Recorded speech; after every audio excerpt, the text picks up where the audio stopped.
in some sense, it's actually quite disrespectful. For instance, let's say a particular group of your class teacher students are failing, and you get up and say, well, class teacher students are continuing the long trend of fail. It's actually disrespectful for someone who's, PG, it's someone, make up, if you're referring to someone, say who we're actually talking to. No, simply. I'm everyone to get up and say that. So that's, I guess, your point about disaggregating that data. I think that's a good practice for school to have, is to find out who is the makeup of our basic group. And I think there's about 10 there, and most of the work we do, so these are the principles that all facilitate the work within solutions.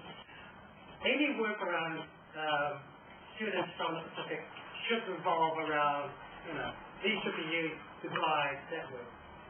So now, you all know the learner in terms of your Excel, your DADs, your running records, your growth, etc. But I would like to challenge you by saying, how well do you know your learner outside of those circles? So what I'm going to make you do, I would like you to turn to that particular learner. And this time you can see a bit more specific in terms of who that particular learner. Write his or her name inside that box. And I would like you to give me some information about that learner using those boxes as a guide. Yeah? Okay? Okay? Go. I'll give you 3 or 4 minutes. And how would you use this type of data? How would it be used? Certainly as primary teachers, we sort of have that data in our heads a little bit. So particularly things like when you do pictures, you might have that together. You'd certainly go, I don't want to put those together because that's not going to happen. It's not like this, it's not like this. So I think there's a little bit of just grouping kids with all that data and use it in an informal way. Yeah. I guess use it to develop confidence and understanding what your strengths are and where you can implement it in your classroom. I use it to experience. I think a lot of for us particularly a lot of our practice comes from sports. So if I know that they pay regularly for that, so they can put their head and what to do from them, make it chill with it. It would be really interesting to get the students to complete one and say the parents completing the same one and see what they have to say. Because if you think about the curriculum and the types of learning, in terms of incentives around the students, then I think I'm not saying we're not doing it, but making time to actually find out these types of information from students, which teachers can then, figure out how some of these can be used in the classroom.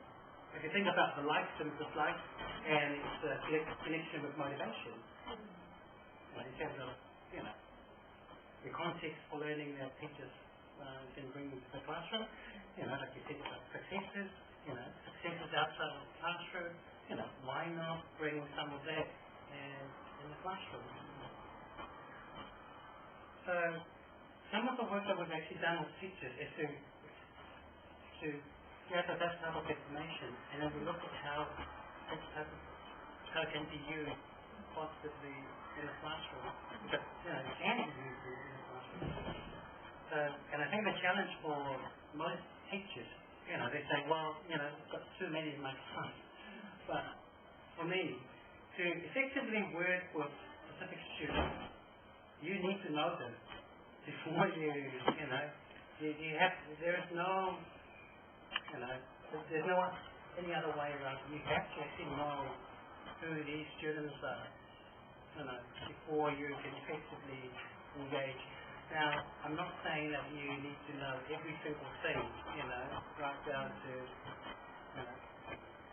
but it's very healthy and helpful in terms of, if you want to make a difference to these particular students, if you really care about their learning and where they're going, then it's important for you to actually find a bit more about themselves, share a bit about you as a teacher, perhaps, not that they are nosy and they want to know what you did in the weekend.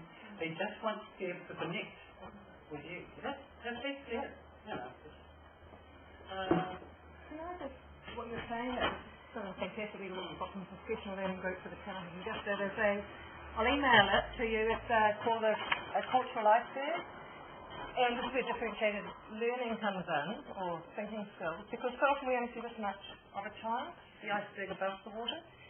There's so much down here, and it was just a brilliant illustration that they presented to them, which we've worked with our staff, which is why they must embed differentiated learning thinking templates in their planning. To get to know these, below the surface, notions of modesty, concept of beauty, ideals of childhood, all different for every culture. So it's just a really simple, I keep it in my head now, like sometimes let them dig deep. Yeah, absolutely. Even the idea of differentiation, you can't differentiate based on assumptions. You have to know who you're actually differentiating for.